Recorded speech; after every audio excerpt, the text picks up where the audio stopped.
Welcome back to my exploration of the topic, the pursuit of the good life.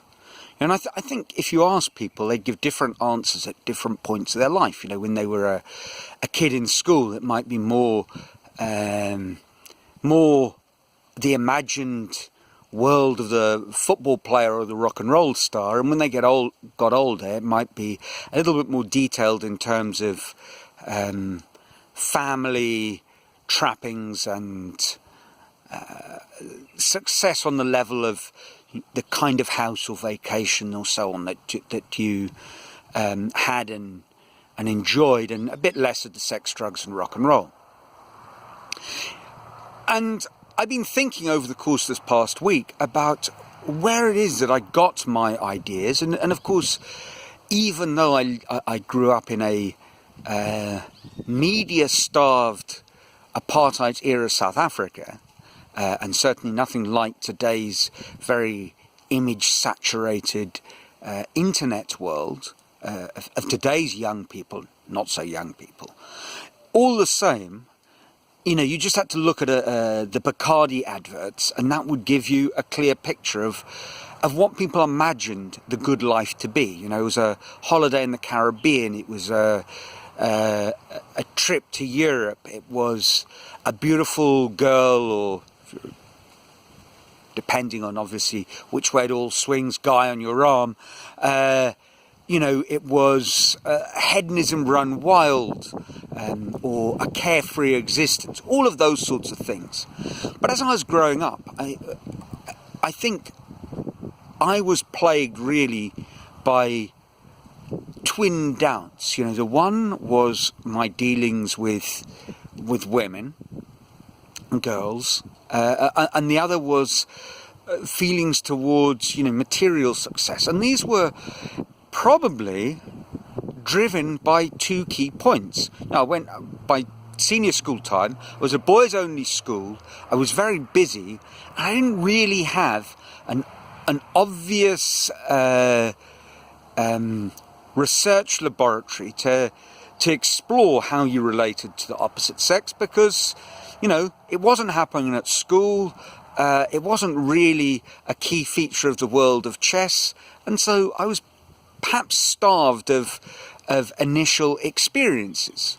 And in terms of the other more material things, it was all the sorts of hang-ups about that I mentioned or alluded to last week, of growing up in a very happy, comfortable, white-collar worker sort of family, and looking over the fence and how much greener and more substantial the grass seemed to be on the other side.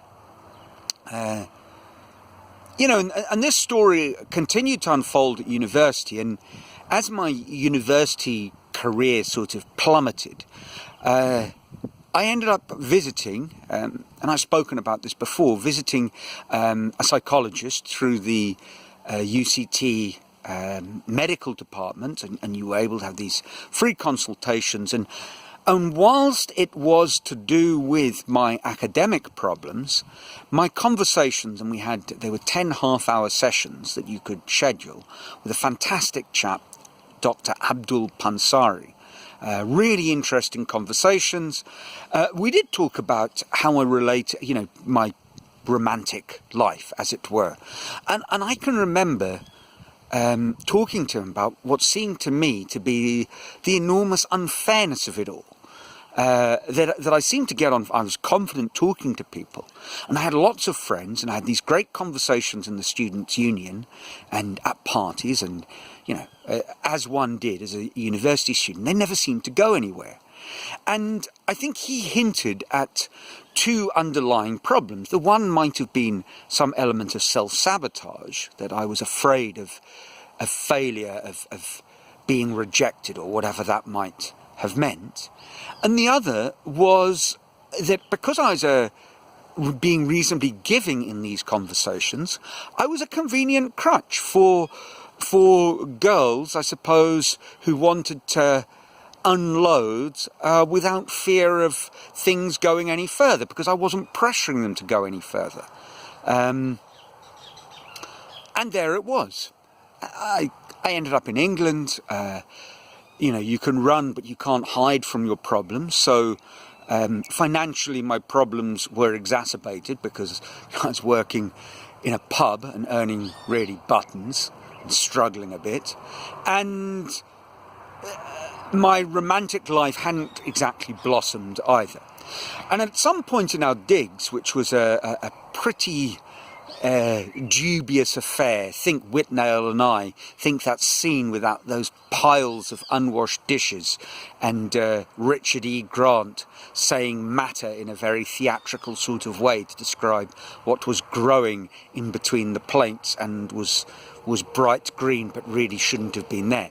And that was perhaps not quite as bad, but that was very much where we were drifting in our digs, until one day along came a very interesting chap who moved in, Yasin Chochov, who was a Bulgarian who'd grown up, gone to school in New Zealand, gone to university in Australia where he'd become an engineer. He'd worked for some time for a Japanese company, translating, I suppose, technical descriptions into readable English. So, very interesting chap. And he moved in and he had a very wide circle of friends from the sort of Earl's Court Aussie backpacker setup, which is where he'd ended up at the beginning of his European adventure. And so he arranged for a party one night at our house. We finally cleaned everything up. We had a fantastic party. You know, my friend Doug Kidd and I, for whatever other faults we might have suffered from, we'd ended up partly in London because music, and we went to gigs, and we had fantastic record collections. That's kind of where our money went, you know, gigs, record collection, and beer, basically. So the party was in full swing, and I'd got chatting to a very interesting Australian girl called Yvonne, and Yasin, who'd become quite a friend to all of us, and almost like a father figure, because I think partly because he was a little bit older, a little bit more worldly wise, and also he actually had a job.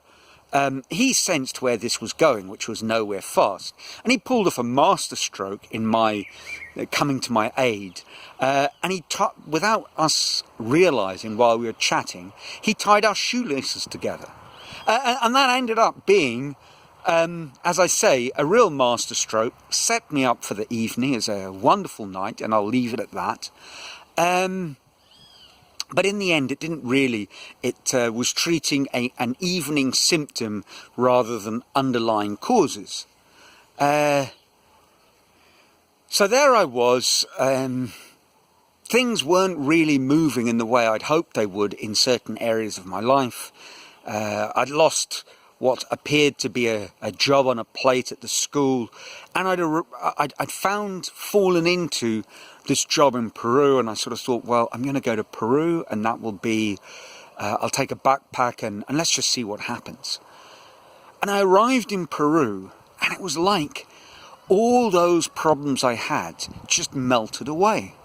And of course, they melted away because of two very obvious reasons. I think part of my sort of inner voice critic, destructive self-sabotage was me telling myself, you know, why would anyone fancy you in a particular situation? You're short. And of course in South Africa, at 5'7" and a wiggle, I am short. You know, I got to senior school and I was in the top 10 tallest boys in our year, over 100. And big strapping lad, tall and all of that.